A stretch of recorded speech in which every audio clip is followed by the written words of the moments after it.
कधी कधी Instagram scroll करताना आपण दुसऱ्यांची लाईफ बघतो आणि मग आपल्याला असं वाटतं की यार सगळे आपल्यापेक्षा पुढे निघून जात आहे आणि मी इथेच. म्हणजे कोणाचा तरी जॉब लागलाय, कोणाचा तरी बिझनेस सेट होतोय, कोणाचं तरी रिलेशनशिप सेट होतंय, कोणीतरी ट्रिपला चाललंय, कोणीतरी फॉरेनला चाललंय आणि माझं काय चाललंय. आपण विचार करायला लागतो की यार माझं नेमकं काय आणि माझा नंबर कधी लागणार आहे. आणि या सगळ्यांमध्ये ना एक खूप डीप गोष्ट आहे जी मला असं वाटतं की आपल्या सगळ्यांना माहिती आहे, पण आपण ती एक्सेप्ट करायला तयार नाही आहोत. आणि ती म्हणजे अशी की आपल्या आयुष्यामध्ये आपण कोणाच्याही मागे कसं असू शकतो. लाईक हे आपलं लाईफ आहे ना, आपण ते जगतोय, आपण त्याच्यामध्ये एकटे आहोत. सो त्यामध्ये आपण कोणाच्याही इतर व्यक्तीच्या मागे किंवा पुढे कसं असू शकतो. Okay, let me make it more simple for you. एकदा विचार करून बघा, जर रेस असेल तरच त्याच्यामध्ये कोणीतरी फर्स्ट, सेकंड किंवा लास्ट असेल, राईट?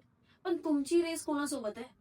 लाईक तुमच्या कोणीतरी नोन पर्सन 24व्या वर्षी जर सक्सेसफुल झाला असेल, तर तुम्ही 25व्या वर्षी लेट आहात का? कोणीतरी 25व्या वर्षी लग्न केलं असेल आणि तुम्ही 25व्या वर्षी सुद्धा सिंगल असाल, तर मग तुम्ही लेट आहात का? कोणीतरी तुमच्या एजचा व्यक्ती तुमच्यापेक्षा जास्त पैसे कमवतोय म्हणून तुमची लाईफ फेलियर झाली का? अजिबात नाही. हे सगळ्या गोष्टींना फक्त आपण दुसऱ्यांच्या माइलस्टोन्सला युनिव्हर्सल डेडलाईन समजून बसलोय हेच आहे. आणि कंपॅरिझन इतकं डेंजरस का वाटतं माहितीये? की आपल्याला ना समोरच्या व्यक्तीचे फक्त रिझल्ट दिसतात, त्याच्या मागची स्टोरी आपल्याला माहिती नसते.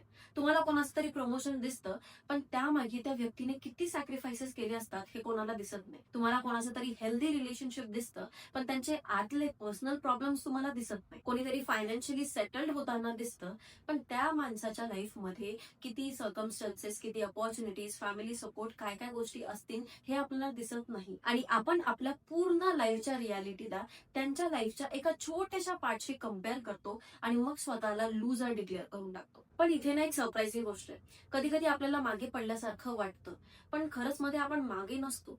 आपण फक्त एका रॉंग रेस मधून बाहेर पडलेलो असतो. आपण वेगळा पाथ निवडलेला असतो. म्हणजे बघा, मे बी सगळे लोक एकाच डिरेक्शनला जात आहेत म्हणून तुम्हाला असं वाटत असेल की मी सुद्धा इकडेच गेलं पाहिजे. मे बी सगळे लोक एकच करिअर चूज करताय म्हणून तुम्हाला असं वाटतं की मी सुद्धा हेच चूज केलं पाहिजे. सगळे पैसा, लाईफस्टाईल, लुक्स, फॉलोअर्स या सगळ्या गोष्टींमध्ये कम्पीट करतायत आणि मग तुम्ही सुद्धा तुमची लाईफ या स्केलवर मेजर करायला सुरू करता. पण तुम्हाला खरंच हे असं आयुष्य पाहिजे का? की फक्त तुम्हाला असं वाटतं की यार तुमच्याकडे या सगळ्या गोष्टी नसल्यामुळे तुम्ही त्यांच्यापेक्षा मागे आहात. हा डिफरन्स खूप इम्पॉर्टंट आहे.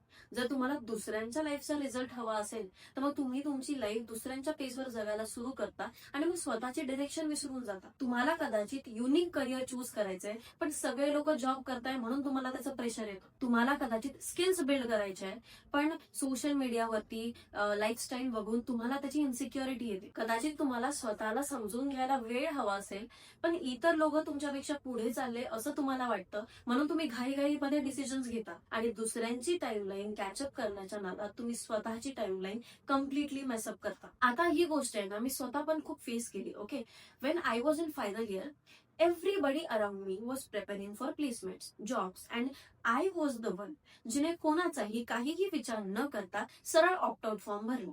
Okay, it's basically a formality की तुम्हाला प्लेसमेंट्सला बसायचं नाहीये, you are opting out of campus placements. आणि मग मला बऱ्याच जणांनी विचारलं की यार तू एवढं मोठं डिसिजन कसं काय घेतलं, साईड ऑप्शन, सेफ ऑप्शन म्हणून पण ठेवता आलं असतं. अँड आय वॉज लाईक, भाई Y? I am so clear about my vision की मला माझ्या लाईफमध्ये ही XYZ गोष्ट बिल्ड करायची आहे and this is not my thing. Okay, मग कॉलेज संपलं and I was watching everybody. त्यांना चांगले चांगले जॉब्स लागत होते, दे वर गेटिंग गुड कॅम्पस आणि दे वर मुव्हिंग आउट ऑफ सिटीज. आणि still I was in a struggling phase.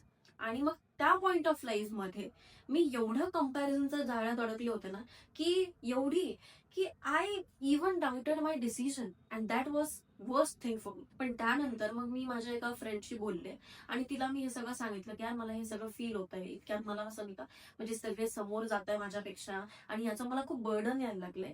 आणि त्यानंतर मग तिने मला तिची लाईफ ची एक साईड सांगितली, जॉबची एक दुसरी साईड तिने मला सांगितली जी ती फेस करत होते. ओके, आणि ते सगळं ऐकल्याच्या नंतर I was like, thank God ह्या कंपॅरिझनच्या प्रेशरमुळे मी माझं डिसिजन चेंज केलं नाही. जी गोष्ट मी काल रिजेक्ट केली होती ती मला नकोच आहे लाईफमध्ये, ती माझ्यासाठी नाहीये. आणि जी मी चूज केलीये that is meant for me. That was a point in my life जिथे मला कळून चुकलं की यार you can not compare your life with someone else. तुम्हाला दुसऱ्यांच्या आयुष्यातलं काहीही माहित नसतं, तुम्हाला त्यांचे प्रॉब्लेम्स, त्यांची साईड काहीही माहिती नसते. But the things they choose to show you.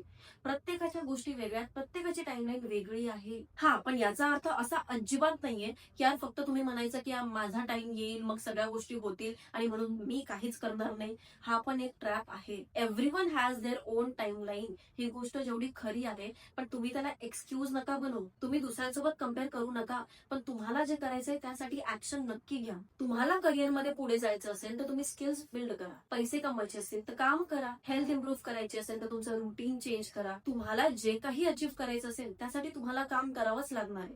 आता तुमच्या फील्डमध्ये कोणीतरी तुमच्यापेक्षा समोर असेल तर त्या व्यक्तीला ऑब्झर्व करा, त्याच्याकडनं काहीतरी शिका की तो असं काय वेगळं करतोय. पण त्याच्याकडे बघून तुम्हाला प्रेशर घेण्याची गरज नाहीये, तुम्हाला गिल्ट घेण्याची गरज नाहीये. आता नेक्स्ट टाइम जेव्हाही तुम्हाला असं फील होईल ना की यार मीच मागे राहिले किंवा मीच मागे राहिलो, सगळे माझ्या समोर चाललंय, फक्त थांबा आणि स्वतःला एक प्रश्न विचारा की मी खरंच मागे आहे की दुसऱ्यांचं काहीतरी होतंय, दुसरे काहीतरी करतायत आणि ते बघून मला प्रेशर येतंय. सिरियसली या गोष्टीचं जेव्हा तुम्ही ऑनेस्ट आन्सर देणार ना स्वतःला, तुम्हाला भरपूर गोष्टी रिअलाइज होतील. आणि एक गोष्ट अजून, तुम्हाला तुमच्या लाईफमध्ये आता सगळ्या गोष्टी फिगर आउट करण्याची गरज नाहीये. वेळेनुसार, अनुभवानुसार भरपूर गोष्टी फिगर आउट होतात. काही लोक 22व्या वर्षी क्लिअर असतात, काहींना 28व्या वर्षी क्लिअरिटी मिळते, काही लोक 35व्या वर्षी त्यांची लाईफ रिस्टार्ट करतात. काही लोकांना फर्स्ट अटेम्प्ट मध्ये सक्सेस मिळतं, पण काही लोकांना 5 अटेम्प्ट लागतात. सगळ्यांचे टायमिंग्स डिफरंट असू शकतात, पण त्यामुळे कोणीही सुपेरियर किंवा इन्फेरियर होत नाही. आणि तुम्हाला जर कम्पेअर करायचंच असेल ना, तर तुमच्यासाठी सगळ्यात बेस्ट गोष्ट ही राहील की कम्पेअर करा, पण कोणासोबत? काही महिन्यांपूर्वीचं तुमचं व्हर्जन आणि आजचं तुमचं व्हर्जन. तुम्ही मेंटली स्ट्रॉंगर झालात का? तुम्ही स्किल्स बिल्ड केल्या का? तुम्ही तुमची रिस्पेक्ट प्रोटेक्ट करायला शिकलात का? तुम्ही एक अनहेल्दी पॅटर्न ब्रेक केलं का? तुम्ही काहीतरी नवीन ट्राय केलं का? तुम्ही स्वतःशी जे प्रॉमिसेस केले होते ते पूर्ण केलेत का? हे प्रोग्रेस आहे. सगळं इंस्टाग्राम वरती असेलच असं नाहीये. आणि प्लीज तुमच्या लाईफला दुसऱ्यांच्या माइलस्टोन्सची डेडलाईन देऊ नका. कोणीतरी 21व्या 22व्या वर्षी सक्सेसफुल झालं म्हणून तुम्ही झालंच पाहिजे हे गरजेचं नाहीये. कोणीतरी 25व्या वर्षी लग्न केलं म्हणून तुम्हीही केलंच पाहिजे हे गरजेचं नाहीये. तुमची लाईफ, तुमचे डिसिजन्स, तुमचे सर्कमस्टन्सेस, तुमच्या अपॉर्च्युनिटीज आणि तुमच्या एफर्ट्स नुसार अनफोल्ड होत जाईल. स्लो असाल तर स्लो जा, फक्त थांबू नका. तुम्हाला डायरेक्शन चेंज करायची असेल तर करा, तुम्हाला रिस्टार्ट करायचं असेल तर करा, तुम्हाला 0 पासून सगळ्या गोष्टी बदलायच्या असतील तर करा. फक्त एकच गोष्ट करू नका, दुसऱ्यांची प्रोग्रेस बघून स्वतःला प्रेशर देऊ नका. आणि ऑनेस्टली तुम्ही कोणाच्याही मागे नाही आहात. तुम्ही तुमच्या लाईफमध्ये तुमच्या बरोबर टाइमलाईनवर आहात. तुमचं काम हे नाहीये दुसऱ्यांना कॅचअप करणं, हे तुमचं काम नाहीये. तुमचं काम हे आहे की तुम्हाला जी लाईफ हवी आहे ती बिल्ड करणं आणि त्याच्यासाठी काम करणं. म्हणून आज ना एकदा सोशल मीडिया साईडला ठेवा आणि स्वतःसोबत बसा. स्वतःला विचारा की मला माझ्या लाईफमध्ये काय बिल्ड करायचंय. दुसऱ्यांनी काय केलंय आणि दुसरे काय करतायत अजिबात विचार करायचा नाहीये. Just talk to yourself honestly की मला माझ्या लाईफमध्ये काय हवंय, त्याचं उत्तर फाइंड आउट करा आणि तिथून काम करायला सुरू करा.